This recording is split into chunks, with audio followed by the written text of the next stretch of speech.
Boa noite, amados. Bom estar aqui, graças a Deus. Louvado seja o nome do Senhor. Como os irmãos sabem, eu ando muito, viajo muito, corro muitos lugares. E cada lugar que a gente vai é um lugar diferente. E não me refiro assim a nações, mesmo casas. Ontem eu estava em Santa Bárbara do Oeste, dormi na casa de um pastor ali. Queria não. Eu queria só uma mesinha aqui para eu pôr a Bíblia aqui, só isso. Pode ser. E hoje estava na casa do Lael. E em cada casa que eu vou, eu tenho que me adaptar. Obrigado. Eu tenho que ver como é que as pessoas se comportam ali para me comportar coerente com o lugar onde eu estou. E assim eu viajo bastante. Já teve caso de eu acordar em casa, não sabia onde eu estava, levantei à noite, falei, Deus, onde é que eu estou, né? E aí percebi, assim, olhando à noite, assim, na penumbra, a cabeceira da minha cama, falei, eu conheço essa cama. Aí lembrei que era minha. Verdade, não estou brincando não estou brincando, é verdade. Quantas vezes eu acordei sem saber exatamente onde eu estava. Mas, mesmo em termos de casa, em termos de cidades, em termos de países, a gente vai se adaptando. Tem que se adaptar à situação ali e tem que se comportar de forma a não escandalizar, de forma a não prejudicar o nome do Evangelho no lugar que a gente está, que às vezes você faz coisa que aqui no Brasil é normal, se você fizer em algum outro país, você vai escandalizar pessoas, né? E eu queria conversar com vocês hoje à noite exatamente a respeito do nosso comportamento em lugar estranho. Queria falar um pouco sobre isso. Tá bom? Eu não sei aqui quantos já foram em lugar assim bem diferente de onde você vive. Já? Bem diferente mesmo? Por exemplo, você chega em Moçambique, por exemplo. Tanto Moçambique como África do Sul, como Tailândia, como Inglaterra, você não atravessa a rua olhando primeiro pelo lado esquerdo.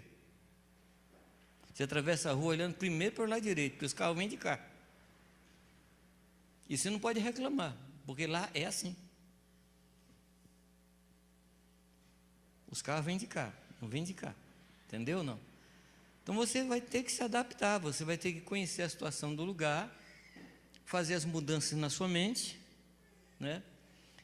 E tem uma outra coisa, é que se a gente ficar muito tempo num lugar, a gente começa a pegar costume do lugar, cultura, você começa a falar igual as pessoas do lugar.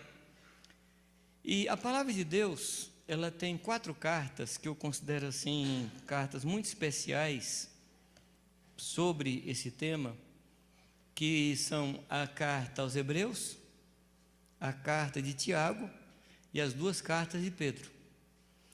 Qual é o assunto dessa carta? O assunto dessa carta é exatamente como nos comportar em lugar estrangeiro, ou como nós, como estrangeiros, devemos nos comportar aqui nessa terra.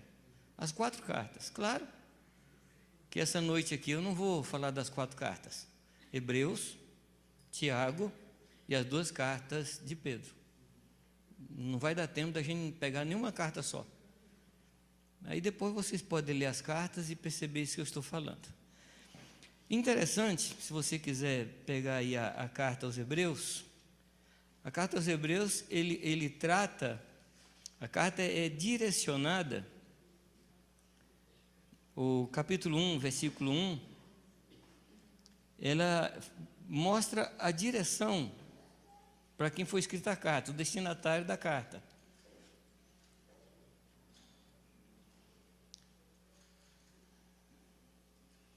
Aí fala que Deus falou antigamente, muitas vezes, de muitas maneiras. E a carta aos Hebreus, eu não sei se você sabe o que é hebreu. Não estou perguntando se você sabe quem é hebreu. Estou perguntando a você se você sabe o que é a palavra hebreu. Hebreu não vem de Héber. Hebreu significa aqueles que passaram o rio. Aqueles que cruzaram o rio. É o povo que veio de Ur da Caldeia, cruzaram o rio e chegaram no lugar. Ou vieram do Egito, cruzaram o rio e chegaram no seu lugar. Então, Hebreus fala de um povo que cruzou um rio, um povo que viajou, um povo que migrou. Já a carta a Tiago, como é que ela começa? Como é que começa a carta a Tiago? Tiago, servo de Deus e do Senhor Jesus Cristo, as 12 tribos que andam dispersas. Ou seja, está falando de um povo que foi disperso.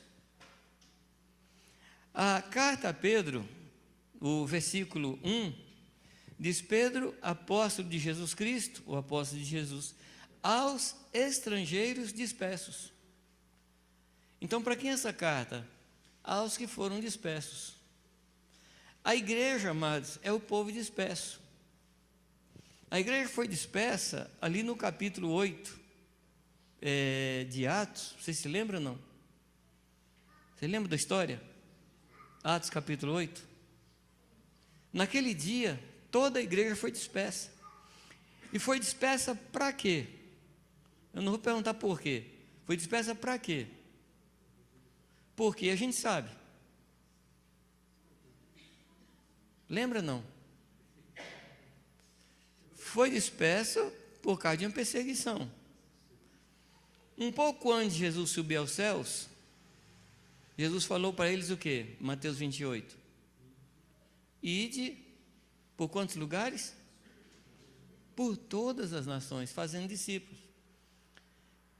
Aquela igreja ficou em Jerusalém entre 6 e 8 anos, ao invés de sair. Era gostoso, gente. As pessoas tinham uma amizade sólida, ninguém passava necessidade. As pessoas vendiam as coisas, distribuíam. Quem não quer ficar no lugar desse? Ninguém quer sair do ambiente desse. Aí então veio uma santa e bendita perseguição, para que o povo saísse do lugar que estava e fosse disperso. Disperso não no sentido de uma dispersão desorganizada, mas Deus pegou o povo e fez como se faz com semente, espalhou a semente em todos os lugares. Exato, ou você entra em Atos 1:8, ou você cai em Atos 8:1.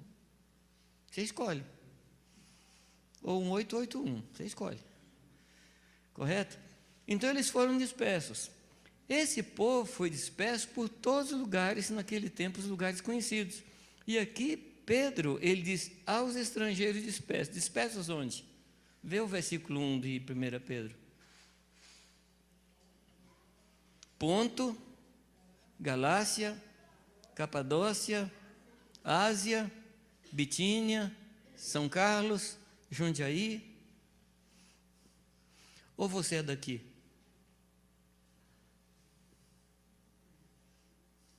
Ou você é daqui?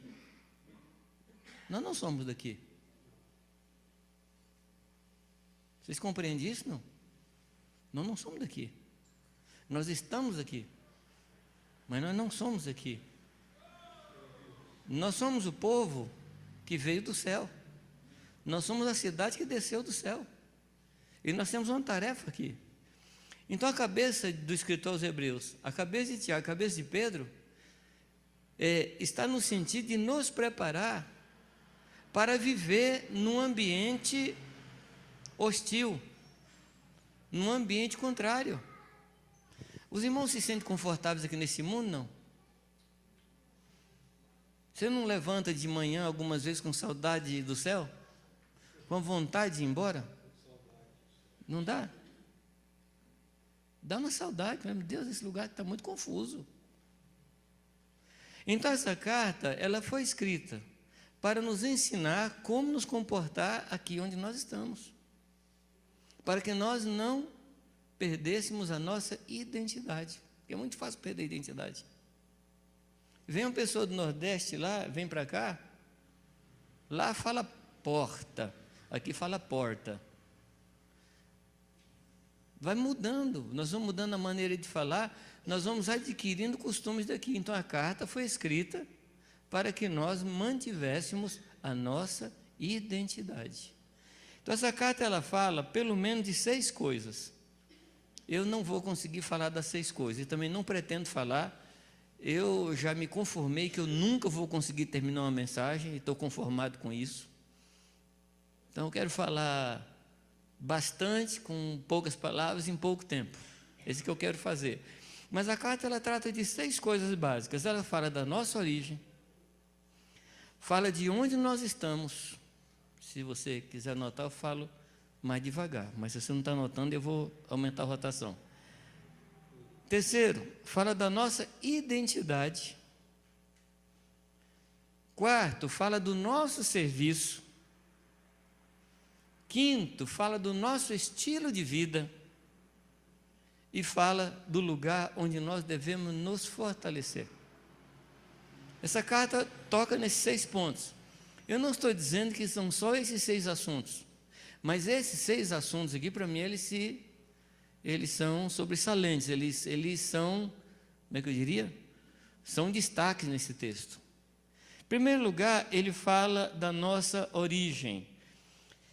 Capítulo 1, versículo 2, versículo 3 e versículo 4, tem 3 verbos aí que são fundamentais para nós. No versículo 2 diz que nós fomos eleitos. Primeira coisa, nós fomos eleitos. Amém? Aí alguns falam assim, mas eu não sabia nem que eu era candidato. Pois bem, quem lhe candidatou, lhe elegeu. Você não estava sabendo, né? E isso foi antes de você existir. Foi antes da fundação do tempo.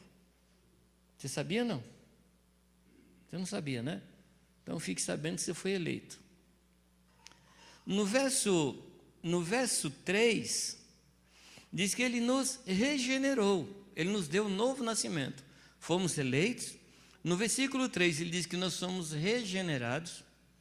Porque ser gerado uma só vez não serve, ou não é suficiente para a gente cumprir o papel e o ministério que nós temos diante de Deus. Uma pessoa que nasce uma vez só, não serve para cumprir aquilo que Deus quer. Somente quem nasceu de novo, somente quem nasceu 2 vezes, pode cumprir o papel para o qual Deus tem chamado. O Arthur Ramos, meu pai na fé, ele dizia o seguinte, que quem nasce uma vez só, morre 2. Quem nasce 2, morre uma vez só.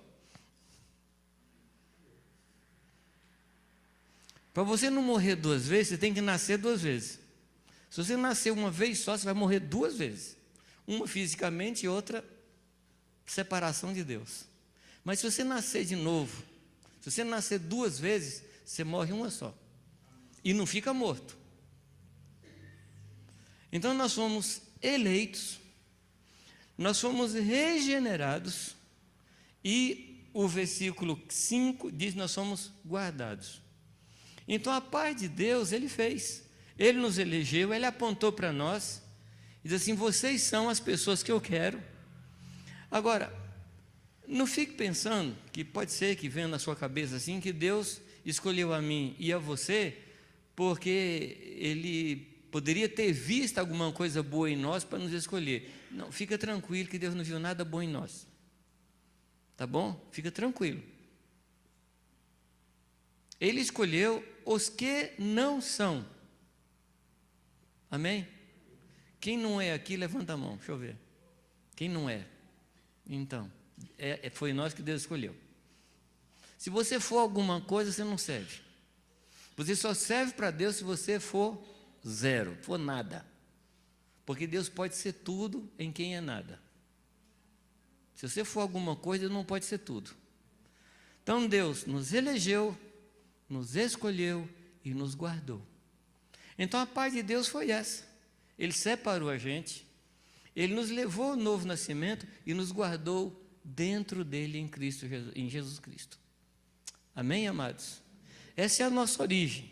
Agora, onde é que nós estamos? Onde é que nós estamos? Nós estamos em terra alheia. Nós estamos em nação alheia. Lá no versículo 9 do capítulo 2, diz que nós somos geração eleita, nação sacerdotal, nação real de Deus. E o interessante é que não diz que nós somos uma nação, diz que nós somos a nação. O que caracteriza uma nação? É a sua cultura, a sua linguagem, a sua forma de viver, as suas leis e o seu governo. Isso caracteriza uma nação. E a igreja tem todas as características de uma nação. Nós temos um rei. Algum amém por aí? Não. Nós temos um rei. Tem ou não tem? Nós temos leis. Temos ou não temos? Nós temos uma bandeira. Verdade? Nós somos um povo que tem uma linguagem diferente, nós temos um idioma diferente. Eu não sei se você já reparou, 2 cristãos conversando segunda-feira no trabalho. Eles falam de um jeito que ninguém ao redor compreende. Rapaz, ontem caiu fogo, né? Não, olha, o azeite estava sobre nós assim, e quem estiver perto se chamar bombeiro, porque não entende a linguagem, é outra linguagem, é outra conversa. Então nós temos todas as características que fazem de nós uma nação. E uma nação que não tem origem aqui. A nossa origem é no Senhor. Amém? Então você não é daqui. Você não é daqui. Nós somos a única planta no universo que tem raiz para cima. A nossa raiz não é aqui. Tem gente que fica tentando puxar nutrientes daqui, não dá certo, porque a nossa natureza não combina com a natureza desse mundo, não combina. Quando nós nos alimentamos com as coisas daqui, nós vamos morrer, vamos definhar, porque não combina, não é compatível a nossa natureza com as coisas que o mundo nos dá. Não é questão que é proibido a gente se envolver com o mundo, não é que é proibido, é que não dá certo. Um dia um irmão nosso, pregando, ele falou, gente, nós estamos estragados para o mundo. A gente está estragado para o mundo e não dá certo no mundo. Se a gente tentar viver as coisas do mundo, não dá certo, a gente já está estragado. Deus estragou a gente para o mundo. É ou não é? Você não dá mais certo lá. O seu negócio é com o Senhor. Não adianta você tentar, não é que é proibido, é que não dá certo. Não vai funcionar. Então se conforme e seja cheio do Espírito Santo. Amém? Se conforme, não tente viver feito do mundo, que não vai dar certo. Onde é que nós estamos? O texto diz que nós estamos aqui como estrangeiros. No capítulo 2, versículo 11, o que é que diz o texto aí? 2:11. 1 Pedro 2:11.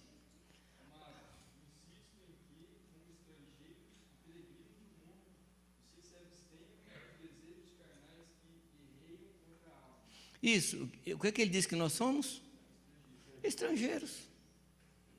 E que mais que ele fala na sua versão? Peregrinos.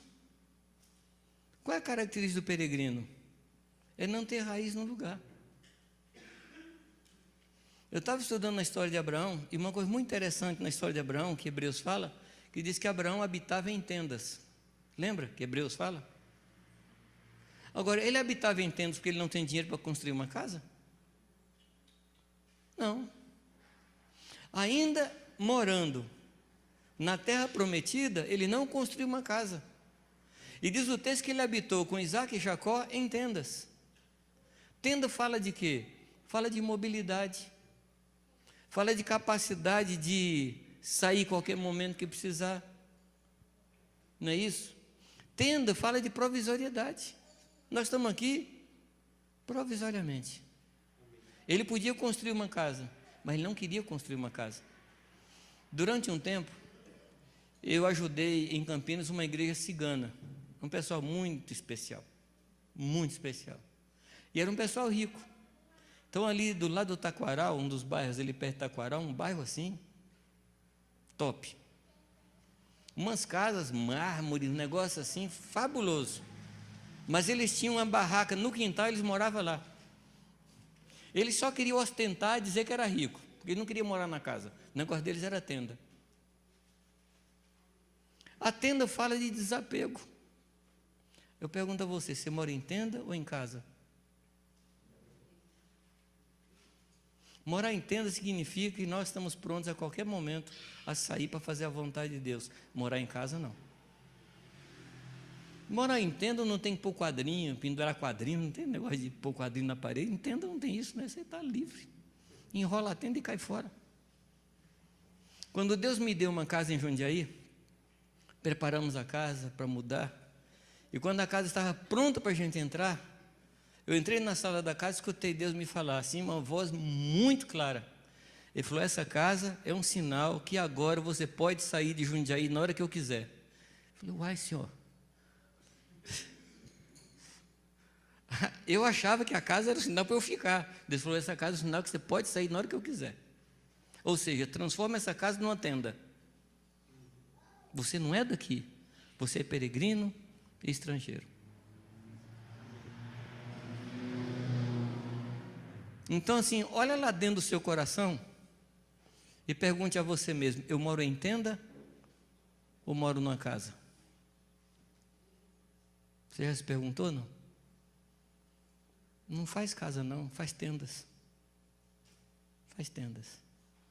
Ainda que você mora numa casa. Mas habite em tendas. E ensine seus filhos a habitar em tendas. Abraão morou em tendas com Isaac, com Jacó e Isaac. Os filhos dele tinham essa mesma mentalidade de morar em tendas. Agora, quando o crente quer morar em casa, atrapalha tudo, porque ele perde a visão do eterno. Não tem nada a ver com casa, amados. Tem a ver com coração. A gente mora como se não morasse, casa como se não casasse, trabalha como se não trabalhasse. A gente tem como se não tivesse. Não é isso que a Bíblia ensina, amados? Ele diz que eu estou falando morar em tendas. Por quê? Porque nós somos peregrinos. Eu fico assim, impressionado. Como algumas pessoas que creem que Jesus pode vir a qualquer momento, vivem nessa terra como se Jesus vivesse daqui a 2000 anos. É impressionante. É uma incoerência entre a fala e a prática. É uma incoerência terrível. A gente diz assim, não, porque essa terra vai ser queimada pelo fogo. E a gente está construindo ainda? Juntando material para o fogo queimar? O que é isso, gente? Que Deus nos ajude. O texto fala também da nossa identidade. É que nós falamos, nós somos eleitos. Nós somos um povo eleito. Nós somos geração eleita.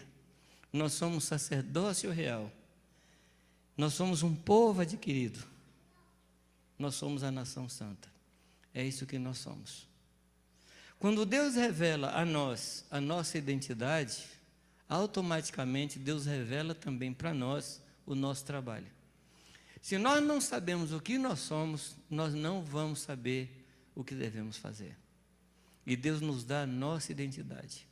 Então nós somos nação santa, nós somos um povo eleito, nós somos um povo comprado pelo Senhor. Isso é o que nós somos. E nós precisamos ler esse texto muitas vezes, até que a gente creia nele. Amém? A gente precisa crer nisso, mas é uma questão de sobrevivência. A gente crê no que Deus falou ao nosso respeito. É uma questão de sobrevivência. Ou a gente crê nisso, ou a gente vai à falência espiritualmente. Ou a gente crê nisso, ou a gente sucumbe no meio das tribulações. Quando você sabe o que você é, você pode passar por tribulação, você passa e atravessa a tribulação, que você está seguro naquilo que você é. É assim ou não? Bom, uma outra coisa que o texto fala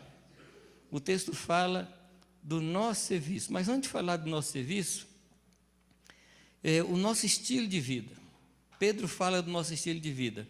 Versículo 13, lê para mim, do capítulo 1, versículo 13. Eu estou citando assim, esparsamente, eu estou citando os textos assim, um aqui e outro lá, porque eu gostaria de deixar vocês assim, com desejo de estudar essa carta. Entendeu? Estou aqui só para desafiar vocês, não estou aqui para ensinar a carta, não. Estou só aqui para desafiar vocês a estudar com mais carinho essa carta. É uma das cartas mais tremendas para a nossa vida. Versículo 13, o que diz? Portanto, cingindo os lombos do vosso entendimento. Na sua versão tem lombo aí também, não? Não? Na sua tem? Cingindo os lombos do vosso entendimento. Sede sóbrios. Bom, o que é a palavra cingir? Você vai encontrar essa palavra cingir em vários lugares da Escritura. Lá em Efésios capítulo 5 fala de cingir. Mas eu queria chamar a sua atenção para um outro lugar onde tem essa palavra. Lá em Êxodo capítulo 12, na celebração da Páscoa, você se lembra qual era a instrução ali? Falava com as vestes cingidas, com os pés calçados e com o cajado na mão. O que significa isso? Nós estamos de partida. Nós estamos de partida. Uma outra hora a gente vai falar sobre a ceia. Mas uma das coisas que a ceia proclama é que nós estamos de partida. Nós não somos daqui. A ceia proclama isso. Nós não somos daqui. O que é cingir as vestes?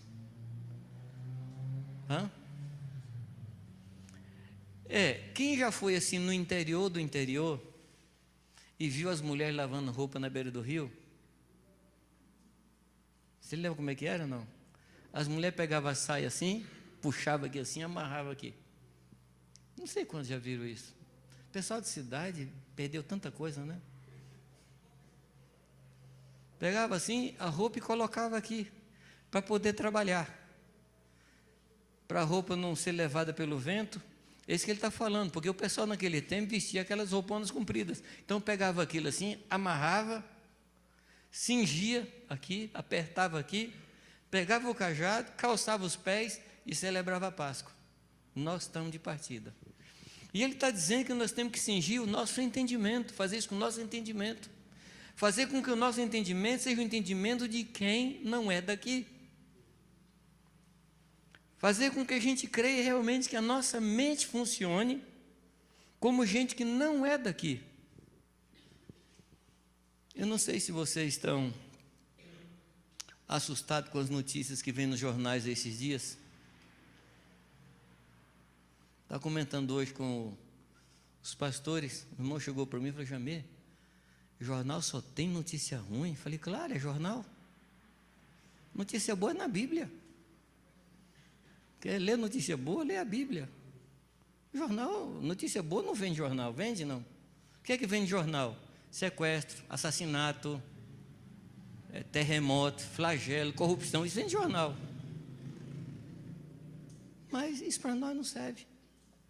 Isso para nós não serve. Mas o que acontece é que essas notícias estão nos atrapalhando. Essas notícias estão trazendo ao nosso coração uma desesperança. Concorda ou não? Você conversa com uma pessoa, a pessoa está desalentada, conversa com outro, foi embora do Brasil, conversa com outro, foi embora do mundo, conversa com outro, assim, ó, não tem para onde ir. As pessoas estão desesperadas. Mas, amados, isso não toca em nós. A palavra de Deus diz que os homens desse mundo, no final dos tempos, iriam de mal a pior, mas para o crente não, amados. Para o crente a palavra de Deus diz assim: as trevas vão se dissipando e a verdadeira luz já brilha. Essa é a notícia para nós. Amém. Nós estamos mais perto do Senhor. Cada dia que eu levanto é um dia menos que eu tenho que viver aqui. Mas Deus do céu, eu estou mais perto, hoje mais perto, hoje estou mais perto, hoje estou mais perto. Eu criei um mecanismo na minha mente, nas minhas viagens, que eu sei exatamente o momento que eu estou voltando para casa. É a pregação, é a última pregação de uma viagem, é o último lugar que eu vou na viagem. Eu falei: Deus, agora estou voltando para casa.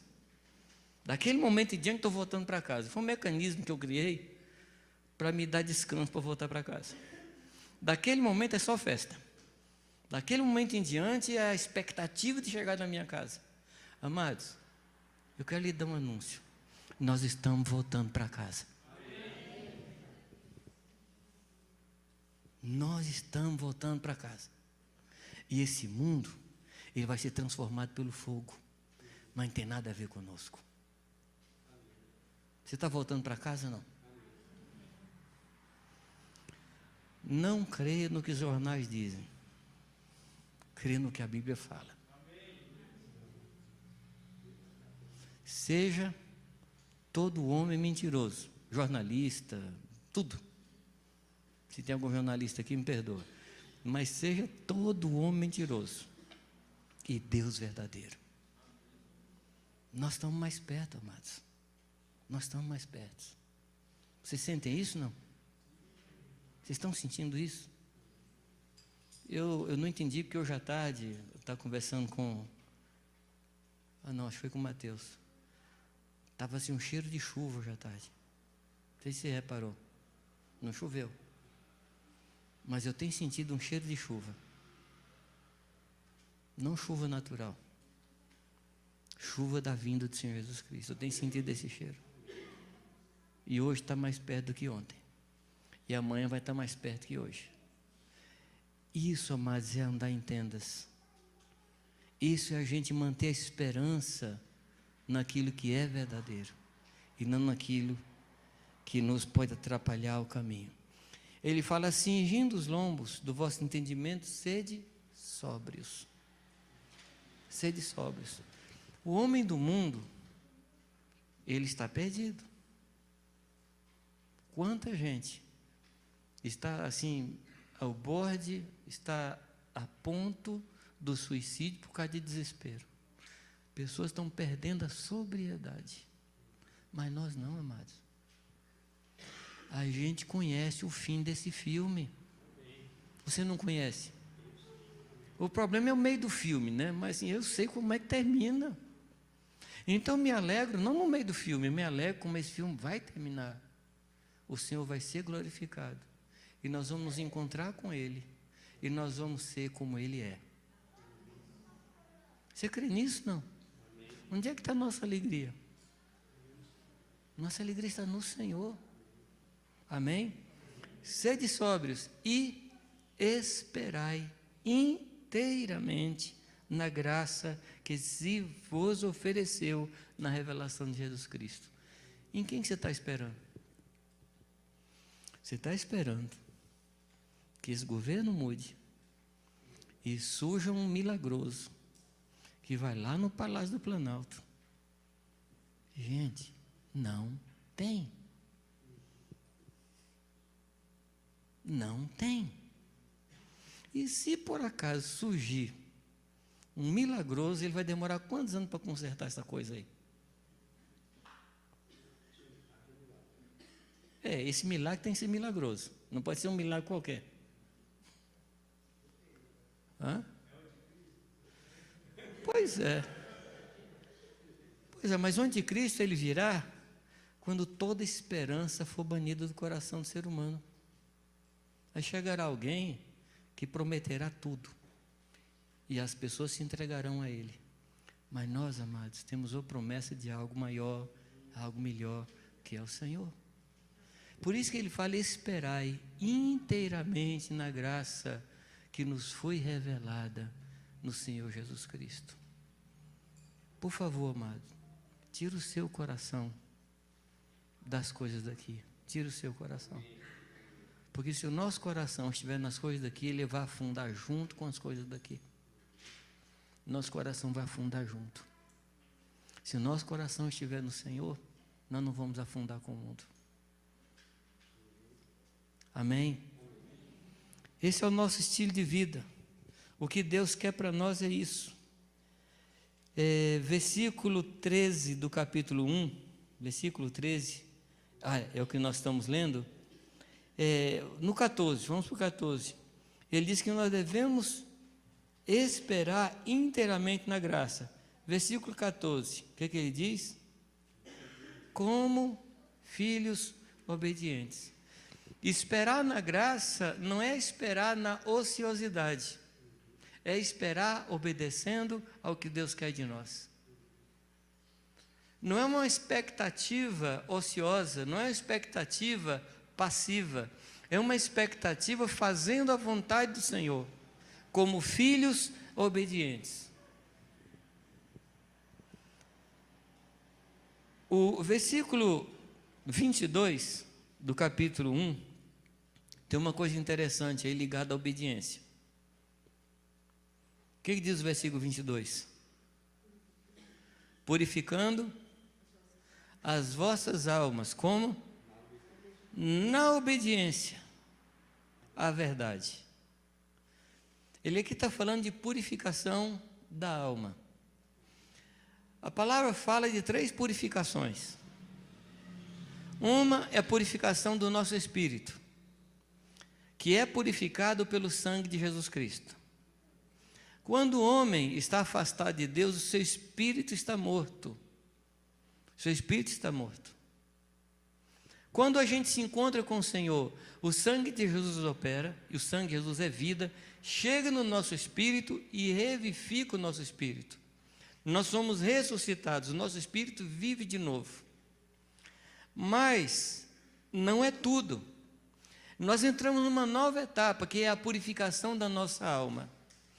A purificação do espírito é feita pelo sangue de Jesus, mas a purificação da alma é feita pela obediência à verdade.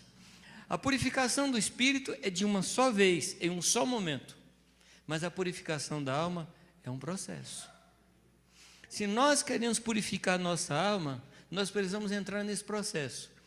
Agora, a purificação do espírito está relacionada com limpeza do pecado. O pecado da rebelião, o pecado da rebeldia contra Deus. Mas a purificação da alma não está ligada à purificação de pecado.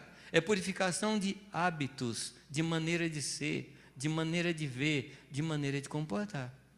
Não sei se eu estou sendo claro, não sei se os irmãos estão me compreendendo. Uma é a purificação do sangue, que acontece uma só vez. O outro é a purificação da alma, que é um processo. Para explicar melhor, eu não estou aqui menosprezando a capacidade de entendimento de vocês, eu estou pondo em xeque a minha capacidade de explicar, tá bom? Então, para explicar melhor, para ver se eu consigo explicar melhor, eu tomo a figura do povo de Deus em relação ao Egito, ao deserto e Canaã. O povo sai do Egito de uma vez só, num dia. Vocês lembram disso? Não. Foram libertos do Egito? Sim. Faraó continuava sendo o Deus deles? Não, porque inclusive Faraó morreu. E eles entram, saindo do Egito, eles entram em Canaã? Não. Eles entram no deserto.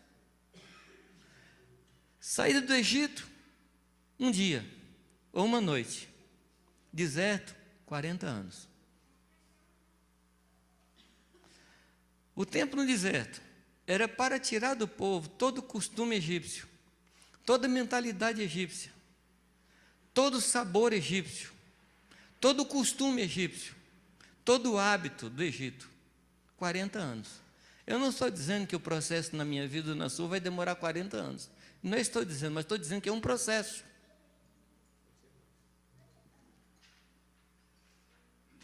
E a forma que Deus usa para que isso mude é a nossa obediência. Deus vai nos fazendo obedecer. Uma das características do homem do Egito é a desobediência a Deus. Característica do homem que serve ao Senhor é a obediência a Deus. Em Hebreus capítulo 5 diz que Jesus Cristo, ainda que tendo sido ouvido por causa da sua reverência, Deus o ouviu, mas ele aprendeu a obediência pelas coisas que sofreu. E tendo sido aperfeiçoado, tornou-se Salvador, tornou-se autor de salvação eterna de todos que lhe obedecem. Então, uma coisa é a salvação saindo do Egito. Fomos salvos, louvado seja Deus. Deus nos libertou do poder de Satanás. Amém. Mas agora Deus está nos libertando do poder da nossa alma, que é bem pior do que Satanás. Não, gente. Satanás, você fala com ele, está amarrado em nome de Jesus, ele fica amarrado. Mas e a alma, como é que fica? Você já deu ordem para a sua alma, você está amarrado, você nunca mais vai se rebelar. Como é que fica? É uma conquista. É uma conquista, é um processo de conquista. Quando esse povo entra em Canaã, a palavra de Deus diz que tinha 6 ou 7 nações ali dentro. E Deus ia tirando uma nação por ano. E é o que Deus faz na nossa vida. Deus vai nos dando vitórias, área por área da nossa vida. Amém? Deus não trata conosco de uma só vez, senão nós morreríamos. Deus trata conosco assim por áreas. É por isso que você passa situações na sua vida, por exemplo, área financeira. É prejuízo, é ladrão que rouba, é promoção que não veio, só acontece coisa nessa área. Aí Deus passa dessa área para outra, a área sentimental, todo mundo lhe abandona, você perde amigo, você fica isolado, aí depois Deus passa para outra área. Deus trabalha conosco em áreas. É por isso que Jeremias fala: esquadrinhemos os nossos caminhos. O que é esquadrinhar? É colocar em quadrados, como o agrimensor faz, que separa o terreno em áreas pequenas para examinar cada uma delas. Se Deus não tivesse levado o povo dele para esse processo no Egito, o povo ia transformar Canaã numa província do Egito.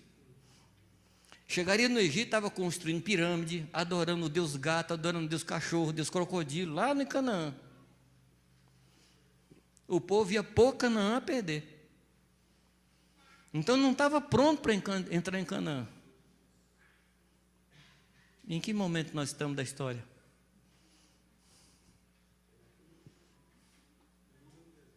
Nós estamos no deserto, queridos. Nós estamos na fase da purificação da nossa alma, pela obediência à verdade. Não despreze a obediência. Ah, mas aquilo que Deus me falou foi tão pouquinho. Obedece. Obedece. Não, porque eu gosto de obedecer coisa grande. Lá em casa eu ensinei aos meus filhos nunca contar até 3. Lá em casa a gente contava até 1. Você já viu pais falar para filho: vou contar até 3. Eu nunca vi Deus falando isso para Israel. Vou contar até 3 para você abandonar esse pecado. Contar até 3 é dar chance para o diabo, amados. É uma só.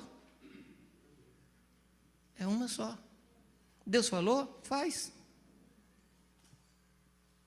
Tem um versículo nos Salmos que eu acho assim de uma simplicidade fantástica. O salmista diz assim: disse ao Senhor, ao meu coração, busca a minha presença, e eu busquei, ponto. Só isso. Deus do céu, que simplicidade. Deus falou? Faz. Obediência, amado, é aprendizado. Ninguém nasce com diploma de obediente. É ou não é? Você que teve filho, você sabe. A coisinha tem que aprender. Porque já nasce com a estutice ligada ao seu coração. Ou não é? Eu não vou falar o que Salmo 52 diz, não, para não ofender. Mas Salmo 52 diz que a criança já nasce com um veneno de serpente. Bonitinha, maravilhosinha, mas veneno de serpente. E o nosso trabalho é guiar a criança no caminho da obediência. É livrar a alma da criança do inferno. Esse é o nosso trabalho. Agora, quando a gente não teve uma boa criação e se converte e chega na igreja, nós vamos dar muito mais trabalho aos que cuidam da gente. Se você não quer que seus filhos dê trabalho para os pastores, cuide dele agora. Não dê os seus filhos para o pastor cuidar, cuide de você. E chega o pastor e fala assim: está aqui meu filho, treinado, igual Timóteo. A mãe e a avó cuidaram dele. Quando Paulo passou, o rapaz estava pronto para o ministério. Vocês concordam comigo, não? Transformando ou salvando a nossa alma, ou como diz o texto, purificando a nossa alma pela obediência à verdade. Amém? Como é que é essa área na sua vida? Eu sei que a mensagem do mundo é: você é independente. Você não deve nada a ninguém. Faça a sua vontade. Nessa mensagem do mundo,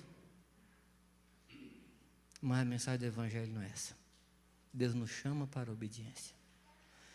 A obediência não é alguma coisa que a gente pode tratar como algo sem importância. Foi pela desobediência de um homem que todos fomos postos nas trevas. Você sabe disso, né? Você sabe disso, não? Mas às vezes pergunta: mas o que eu tenho com Adão? O cara faz a besteira dele e me prejudicou? Tempos atrás eu conversava com o Arthur, meu pai na fé, e ele usou uma figura muito interessante. Ele disse assim, bom, tem um interruptor ali, né? Como é seu nome? Gustavo. O Gustavo vai lá no interruptor e apaga a luz aqui. Ele apagou. Quem foi que ficou no escuro? Então, Adão foi o cara que apagou o interruptor. Mas Jesus foi o cara que ligou o interruptor. Gente, a desobediência trouxe a morte ao mundo. E a obediência de um trouxe a vida. Não trate a desobediência como alguma coisa de pouca importância. Deus falou, meu irmão, obedece. Amém. Eu vou fazer uma pergunta e você não vai responder nada. Você está lembrando aí, no seu coração, de coisas que você mandou fazer e você não fez? Não dá nem sinal para mim, tá? É só você e Deus. Sai daqui hoje à noite e conserte isso. Porque a gente não fica devendo para Deus. O que você não obedeceu, isso vai ser cobrado de você e de mim. Deus não esquece. Você sabe disso, não? Deus não esquece. Deus mandou você fazer, sua vida fica em suspenso a partir dali. Porque o que Deus manda a gente fazer é base para Ele construir algo em cima. Se você não obedeceu, não tem base para o crescimento. Dá para entender isso? Não. Não trate a desobediência como alguma coisa assim que Deus não se importa com isso, não. Seja fiel no pouco. Seja fiel nas mínimas coisas. Então, esse é o nosso estilo de vida, é o que Deus quer. Então, voltando para a figura do deserto, quando a gente sai do Egito, a gente é salvo do Egito. A gente entrou em Canaã, nós estamos sendo salvos. Entramos no deserto, nós estamos sendo salvos do Egito. Porque quando saiu do Egito, o povo levou o Egito junto. O Egito estava ali dentro.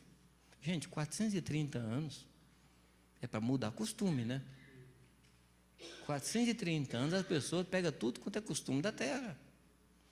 Então 40 anos até que foi pouco, né? Para eliminar 430, né? No deserto, o povo teve a sua alma salva. Quando entra em Canaã, é a figura da nossa ressurreição com o Senhor. Então nós podemos dizer que nós fomos salvos. Nós podemos dizer que nós estamos sendo salvos. E nós podemos dizer que nós vamos ser salvos. Amém? Um dia, até o nosso corpo vai ser salvo. Amém? Tem alguns irmãos que ficam muito preocupados, assim, com doença, com dor e tal. Falo, fica tranquilo, daqui a pouco você vai receber um corpo novo. Fico muito preocupado com isso, não, porque isso aqui, Deus vai te dar um zerinho assim, turbinado. Maravilhoso. Então, fica preocupado, não. Aguenta um pouco mais aí, arrasta isso aí um pouco mais. Daqui a pouco você vai receber um infinitamente melhor. Você crê nisso? Não. Nós precisamos ter mais esperança na palavra de Deus. Nós precisamos focar mais nas coisas de Deus. Pensar nas coisas que são do alto, não nas que são da terra. Amém, amados? Qual é a nossa identidade? Nós fomos eleitos por Deus. Qual é o nosso estilo de vida? É esse, é vivendo uma vida sóbria, imitando ao Senhor Jesus Cristo, andando em obediência à palavra de Deus. Qual é o nosso serviço? Abra comigo aí, no capítulo 2, versículo 9. Achou? Mas vós sois, vamos ler juntos? Vós sois geração eleita, sacerdócio real, nação santa, povo adquirido. Isso é o que nós somos. Então, até aqui ele está falando da nossa identidade, é o que nós somos. Mas somos para quê? O que diz aí? Para anunciar as virtudes daquele que nos chamou das trevas para a sua maravilhosa luz. Ou seja, Deus nos deu a nossa identidade e o nosso serviço. Amém, amados? Deus nos deu a nossa identidade e o nosso serviço. Para que é que nós estamos aqui nessa terra? Qual é o propósito da nossa estada nessa terra? Quem vai me dizer? Gente, está aí, vocês leram, que nós acabamos de ler. Qual é o propósito da nossa vida aqui na terra? Não é comprar, não é vender, não é casar, não é dar-se em casamento. Outros já fizeram isso.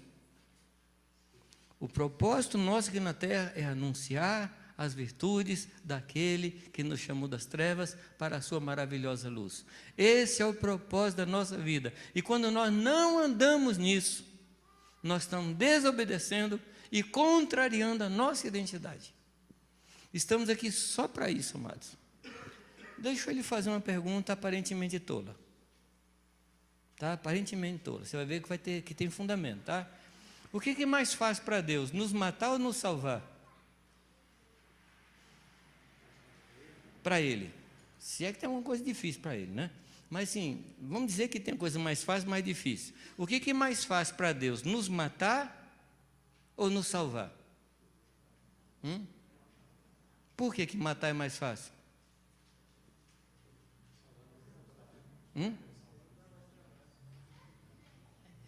Porque para matar a gente ele não pergunta. Ele só mata. Ele não chega assim, filhinho, você quer morrer hoje? Ô filho, você tem que morrer, eu vou te convencer da sua morte. Ele não vai convencer a gente nunca.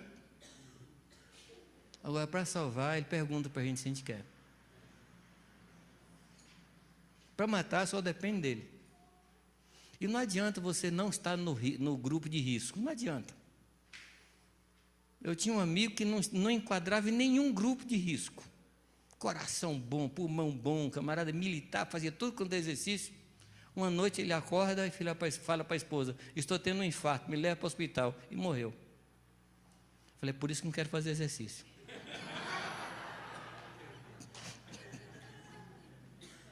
O cara fazia tudo e morreu, rapaz. Estou brincando. Ele não se encaixava em nenhum grupo de risco. Mas chegou a hora, Deus falou, filho, vem para cá. Ele só não morreu naquela noite, porque Deus teve misericórdia da esposa, preparou a esposa durante uma semana. Mas quem ia visitar no hospital falou assim, Deus me chamou, e eu vou. E ele foi. Agora, para nos salvar, o que Deus tem que fazer, de malabarismo, para nos convencer, e nos aperta, e faz as coisas, até que fala, tá bom, Deus, eu me rendo. Não foi assim com você? Foi ou não foi? Agora tá bom. Então, chegamos à conclusão que para Deus, matar é mais fácil, salvar é mais difícil. Agora, quando Deus nos salvou, Deus não poderia ter nos levado para Ele?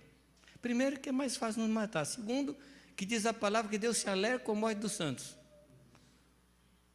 Deus faz festa quando um pecador se arrepende e quando um santo morre. E por que Deus não quer fazer festa lá com você? É porque tem coisa para a gente fazer aqui, amados. Deus se abstém, Deus renuncia à alegria de nos receber no céu, porque tem coisa para a gente fazer aqui. E não é casar, nem dar esse casamento, nem comprar, nem vender, nem plantar, nem colher. É anunciar as virtudes daquele que nos chamou das trevas para a sua maravilhosa luz. Esse é o nosso destino. Esse é o nosso trabalho. Nós somos uma nação santa, posta aqui na terra, para que outros conheçam. Eu não preciso falar dos textos da palavra, que diz que nós somos sal e luz. E não se acende uma candeia e se coloca embaixo do alqueire, mas se coloca num lugar alto para iluminar. Eu não preciso falar para você que a palavra diz que nós somos luzeiros postos nesse mundo tenebroso. Eu não preciso falar para você que nós somos mediadores da aliança entre Deus e os gentios. Preciso falar, amados? Então não vou falar. Eu não preciso convencer os irmãos. Eu não preciso convencer vocês que Deus nos deu uma ordem para fazer discípulos de todas as nações. Eu não preciso convencer a vocês que o seu vizinho está precisando de uma palavra de Deus. Que o seu colega de trabalho está precisando de uma palavra de Deus. Eu não preciso convencer a você. Mas o que acontece, amados? Nós amamos mais a nossa própria vida, nós amamos mais o nosso conforto do que amamos aquela pessoa que está do nosso lado. Que Deus tenha misericórdia de nós. Que Deus tenha misericórdia de nós. Amém? Nós estamos aqui, amados, com uma só razão: que as pessoas conheçam o Senhor. Não há outra razão. Mas nós, amados, nos envolvemos com as coisas dessa vida. E Paulo fala, escrevendo a Timóteo, que o bom soldado não se envolve nos negócios dessa vida, mas procura agradar aquele que o arregimentou, aquele que o chamou. Nós somos soldados do Senhor. Esse é o nosso destino, amados: pregar Jesus Cristo, anunciar Jesus Cristo. Tem duas coisas que nós precisamos anunciar: as obras do Senhor, que é o que ele fala para aquele rapaz que era endemoniado. Quando aquele rapaz pede para seguir a Jesus, lembra não? Do ex-endemoniado gadareno. Não sei porquê, sempre que a gente fala isso, a gente fala o endemoniado gadareno. Gente, não é mais, ele era. Jesus salvou o rapaz, então é ex-endemoniado gadareno. Vamos, o pobre do rapaz deve mover lá no túmulo, mas foi liberto, gente, não me chama mais endemoniado. Aquele rapaz foi liberto, e em poucas horas ele quis seguir ao Senhor Jesus. E o que Jesus falou para ele? Não, fica aqui e conta para os seus as maravilhas que Deus fez na sua vida. Eu pergunto a vocês: é difícil fazer isso? É difícil falar do que Deus fez na sua vida? Bom, pode ser difícil se Deus não está fazendo nada. Mas se Deus está fazendo, nós precisamos contar. Eu estava na casa da minha filha 10 dias atrás, 15 dias atrás, na Inglaterra. E uma senhora da igreja, muito amiga nossa, nós íamos ter uma reunião na casa da minha filha, e uma irmã lá da congregação chegou primeiro, antes de tudo, falou: Jamil, eu vim aqui para você orar, que eu quero ser a primeira a receber oração. Aí começamos a conversar. Aí, ao invés da gente orar por ela, ela orou por Irani. Irani, minha esposa, ela tinha um problema de ombros, negócio crônico. Eu não sei em quantos médicos nós já fomos. A mulher orou com Irani. A dor foi embora na hora.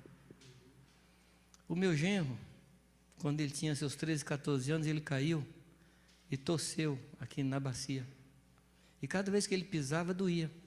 Então ele começou a proteger a perna direita. O que aconteceu? Um músculo atrofiou e a perna dele encolheu. Nós fomos orar por ele, eu vi a perna dele crescer. Eu vi a perna dele crescer. Você me entende, não? Eu estou contando para vocês as maravilhas que Deus faz. Nós saímos no outro dia para passear e entrou um grão de areia no olho do meu genro. Um grão de areia é um negócio terrível. Já estava inchado. Ele falou: Jamil, ora aqui por mim. Pôs a mão na cabeça dele, orei, o olho dele ficou claro na hora. Saiu tudo, desinchou na hora. Nós estávamos lá e a minha cunhada caiu aqui em Jundiaí. E mandou no WhatsApp lá, falando com a Irani, ela estava numa situação crítica. Nós oramos lá. Aí eu telefonei para ela, falou: na hora que vocês oraram, acabou o problema. Deus faz. E a gente conta. Deus faz e a gente conta. Então uma coisa é você anunciar as maravilhas de Deus. É só contar o que Deus está fazendo. Nós precisamos contar, amados. Mas o problema é que a gente é muito tímido. Eu estava no avião uma vez e o piloto estava com muita pressa. E ele foi taxiar para pegar a pista e um carrinho daqueles de refeição se desprendeu do lugar e caiu em cima do pé da comissária. E o pé da moça encheu na hora. Falei: estou com vontade de orar por ela. Mas fiquei assim, vou, não vou, né? Nisso, um budista foi lá e pôs a mão no pé dela. E ficou lá orando o tempo todo. Falei: Deus do céu, eu perdi uma tremenda oportunidade de orar por essa moça. Depois de sair, não perdi mais. Eu estava num voo, um voo de 5 horas. Nessas companhias que você tem que comprar as coisas, né? Para comer. E eu comprei lá fora. Aí eu estava sentado, uma senhora do meu lado e o filho dela. Eu comendo sanduíche e o menino vomitando. 5 horas de vômito. Até que eu não aguentei mais, falei, quer que eu ore pelo menino? Quero. Eu orei pelo menino, o menino parou de vomitar. Eu preciso aprender a contar as maravilhas que Deus faz. E se Deus não fez, eu tenho que provocar para Deus fazer. Amém, amados? Amém. Os irmãos concordam comigo que a gente perde muito tempo e muita oportunidade? Sim ou não? Ô, amados, nós não estamos aqui para outra coisa, senão para isso. Nós não podemos perder tempo, nem perder oportunidade. Falar do Senhor para as pessoas. Agora, outra coisa que nós precisamos anunciar são as virtudes. Uma coisa é anunciar as maravilhas, outra é anunciar as virtudes. O que são virtudes? As virtudes são os traços do caráter de uma pessoa. E só quem pode falar da virtude de Deus é quem mora com Deus, quem vive com Deus, quem tem intimidade com Deus. Uma coisa é você falar das obras de Deus, mas Deus está chamando a gente para um degrau mais alto. Falar de quem Ele é, por experiência.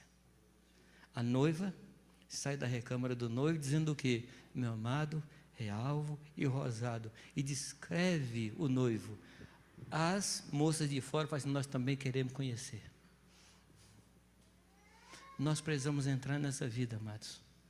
Que nós estamos aqui com um só propósito. Sermos usados por Deus para que as pessoas não vão para o inferno. Às vezes eu fico pensando, tem um frentista do posto, lá perto da minha casa, tem um senhor da padaria lá perto da minha casa, tem a pessoa lá do supermercado que me atende no caixa, pessoas que eu vejo sempre. Você não acha que é injusto, um dia, eu e o frentista chegarmos diante de Deus, e eu entrar no gozo eterno, e aquele rapaz ir para o inferno? Você não acha que é injustiça da minha parte? O que é que vocês acham? É injustiça da nossa parte, amados. Quando a libertação está na nossa mão e a gente não oferecer à pessoa. Eu não sei se você sabe, mas Jesus morreu para salvar a todo ser humano na face da terra. Não tem uma pessoa na face da terra pela qual Jesus Cristo não tenha morrido. Quando Jesus morreu na cruz, Ele trouxe o perdão e a salvação para todo ser humano na face da terra. Agora, sabe o problema? É que uns sabem disso e outros não sabem.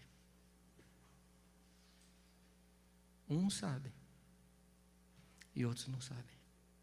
E quem é que deveria contar para essas pessoas que Jesus morreu por elas? Eu deveria contar. Eu deveria falar. Nós temos um projeto de vida, amados. Nós temos um propósito de vida aqui na terra. Por isso é que nós devemos nos guardar incontaminados desse mundo. Porque se a gente se contaminar, a gente perde o poder e a graça para falar de Jesus Cristo. Nós temos que manter o nosso estilo de vida santo, reto e justo diante do Senhor, para que o Senhor possa nos usar para falar às pessoas que estão do nosso lado. Amém, queridos? A nossa existência é para uma coisa só, para anunciar as maravilhas e as virtudes do Senhor. Agora, nesse período aí, a gente casa para ter mais gente para ajudar a gente a fazer a obra. A gente trabalha, porque lá naquele trabalho tem mais gente que vai ouvir o evangelho, precisa entrar naquele emprego. Amém? A gente estuda, porque lá na escola tem muita gente que não ouviu o evangelho ainda. A gente vai para a faculdade, porque tem muito aluno que não conhece o Senhor. E no fim do mês, Deus dá um salário para nós, sem precisar dar, Ele dá. Correto? No fim do curso Ele dá até um diploma, não precisava dar, mas Ele dá. A gente transforma o que está em segundo plano, coloca em primeiro plano. Primeiro plano, nós estamos aqui para anunciar Jesus. Segundo plano, ganhar um diploma, ganhar um salário e outras coisas. Mas nós temos um objetivo aqui: Amém? Eu gostaria que os irmãos, se possível, tomassem essa carta de Pedro e dessem uma olhada assim mais detalhadamente. Tem muita coisa aí para a gente aprender. Amém? Alguma pergunta, alguma coisa que não foi falado, ou que eu falei que não ficou claro?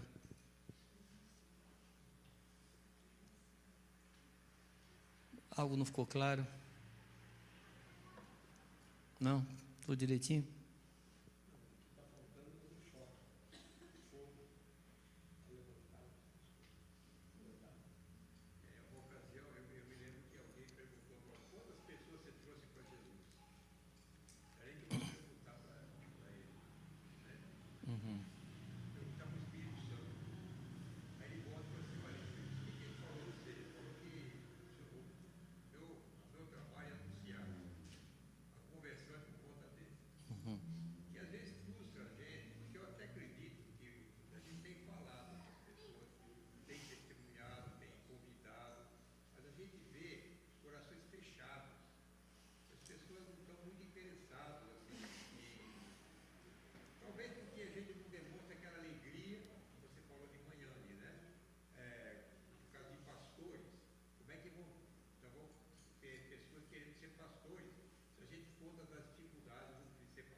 Uhum.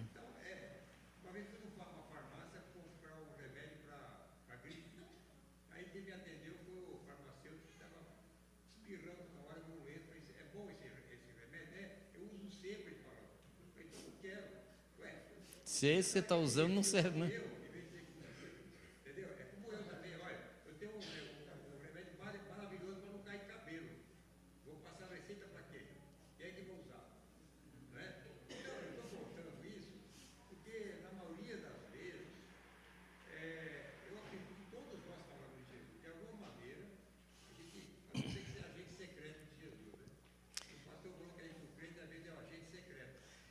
Eu,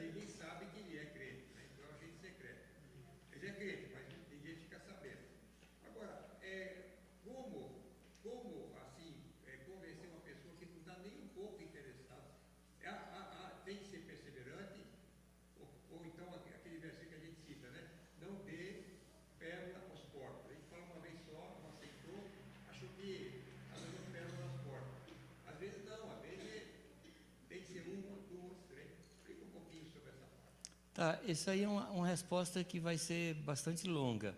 Eu vou tentar ser sucinto nisso aí. Tem um fenômeno hoje, isso é comprovado, que as pessoas não estão fechadas para Deus, elas estão fechadas para as igrejas. Estava perguntando aí, quantas igrejas tem em São Carlos? Assim, não pergunta teológica não, é pergunta de censo. É um censo. Porque eu sei que teologicamente falando só tem uma igreja aqui. Mas assim, em termos de censo, em termos assim de denominações, quantas tem aqui em São Carlos? Você que está me falando que num bairro só aqui tem mais de 100? Que bairro que é que você... Hã? Tá.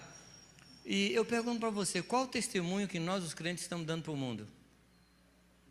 Eu trabalhava numa empresa que eu tinha que visitar as lojas da cidade.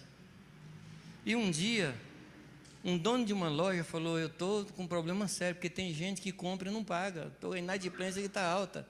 E aí ele falou para mim, e tem uma classe de gente aqui na cidade que eu dou um jeito de saber qual é a religião dele para não vender, é o tal dos crentes. Você acha que nessa hora eu falei que eu era crente? Eu não, eu ajudei e meteu o pau.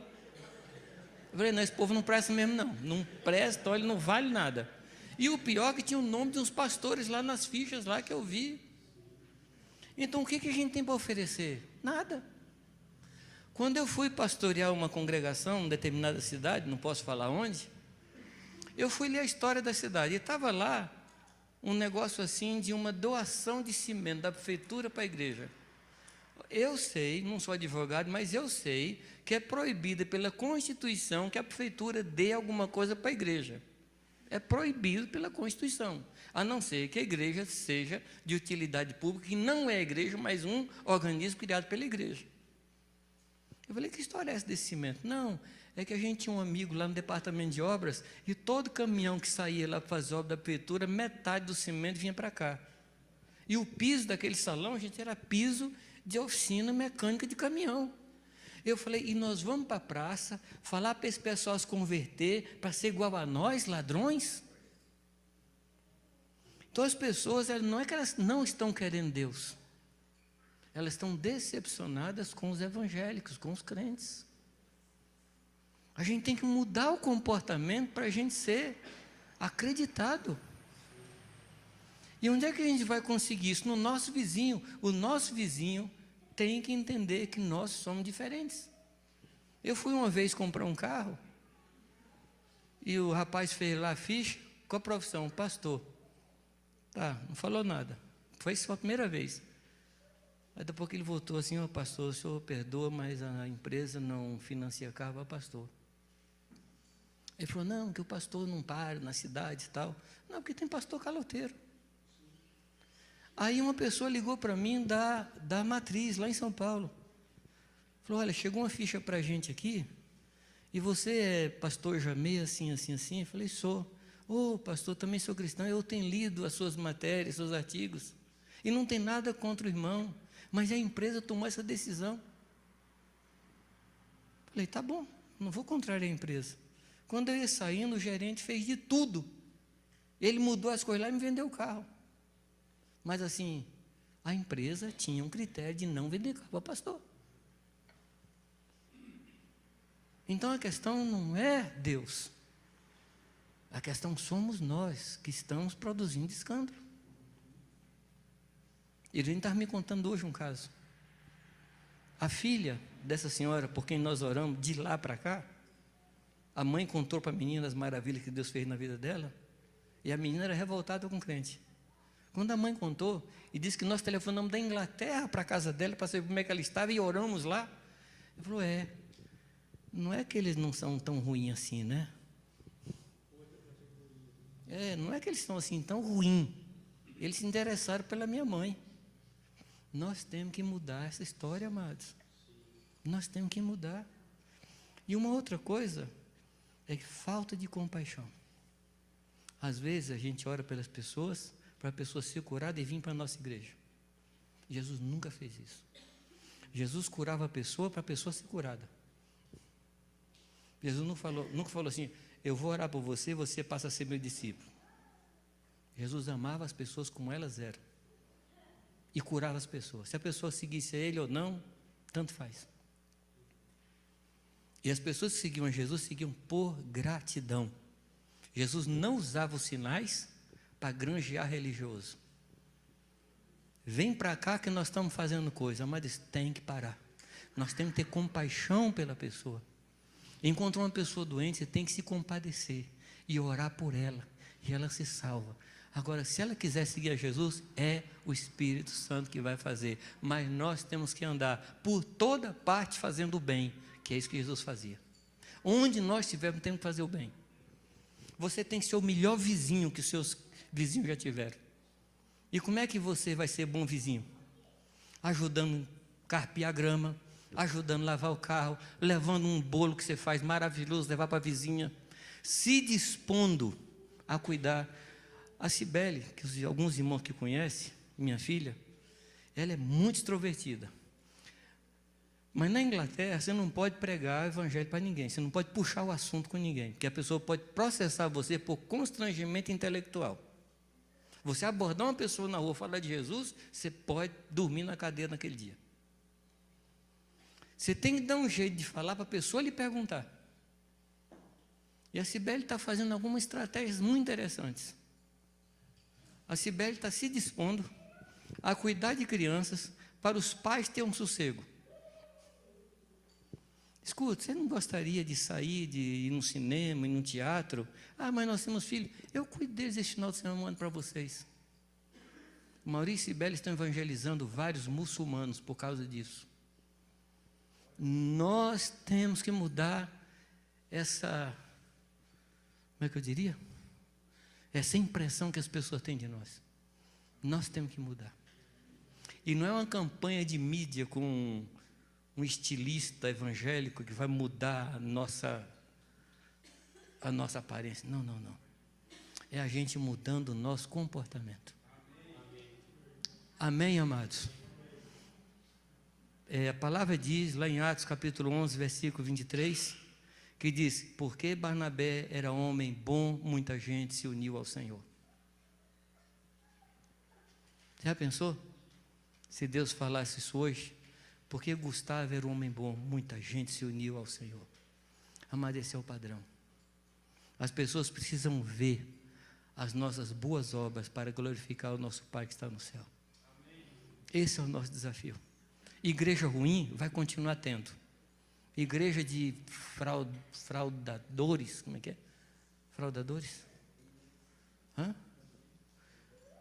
Homens fraudulentos. E vai continuar tendo. Um rapaz me contou que o pai dele, que é espírita, macumbeiro, falou com ele, filho, abra uma igreja que esse negócio dá dinheiro. E o problema é que dá mesmo. Vai haver ainda homens fraudulentos, que usarão o ministério, mas para ganhar dinheiro. Mas isso não será no nosso meio. Não será assim entre nós. Nós vamos ser um povo que vai mudar a impressão que o mundo tem de nós. Onde? No nosso bairro, na nossa rua, lá onde nós estudamos. É a partir de mim. No que diz respeito a mim, esse negócio vai mudar. Amém? Desculpa uma resposta tão longa. Eu encolhi a resposta, tá?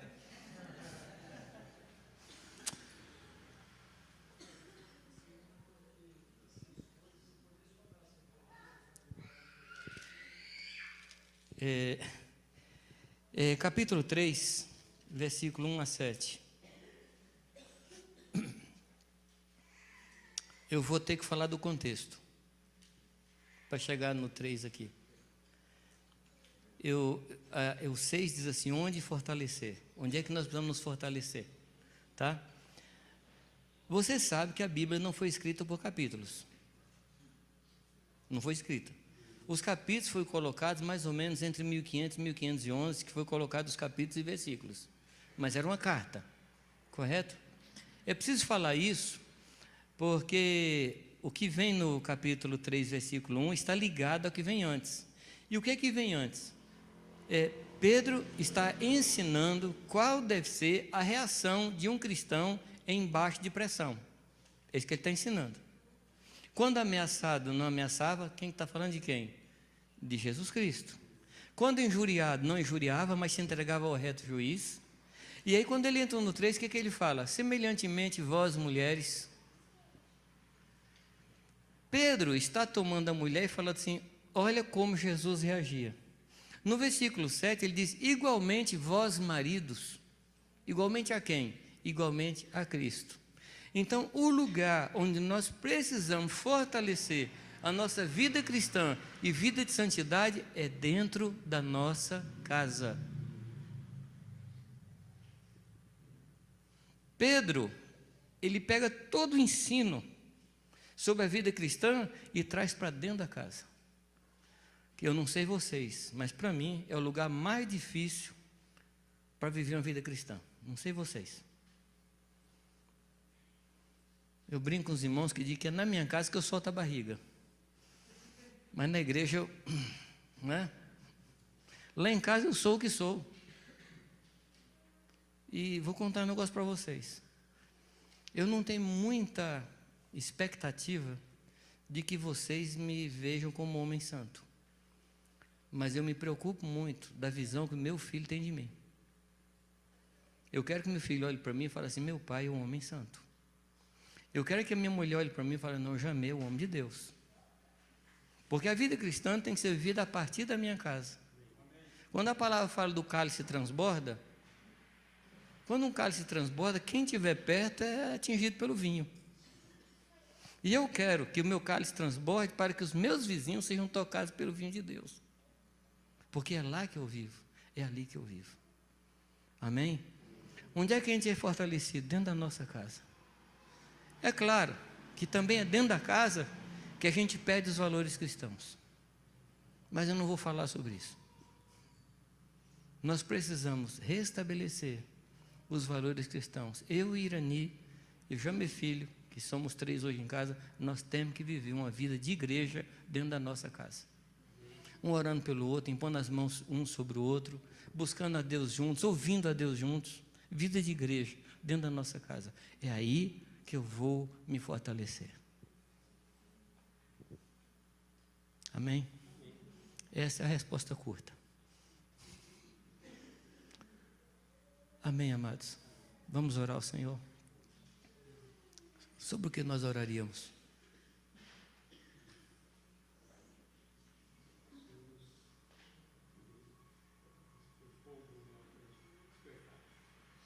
Amém. Então, o Lael está sugerindo que a gente ore por despertamento. Vamos orar por isso. Senhor, desperta a minha vida. O profeta diz assim: aviva a tua obra no decorrer dos anos. Eu peço a Deus, Senhor Deus, aviva a minha vida. Aviva a minha vida no decorrer dos anos. Podemos orar? Você pode curvar sua cabeça e orar?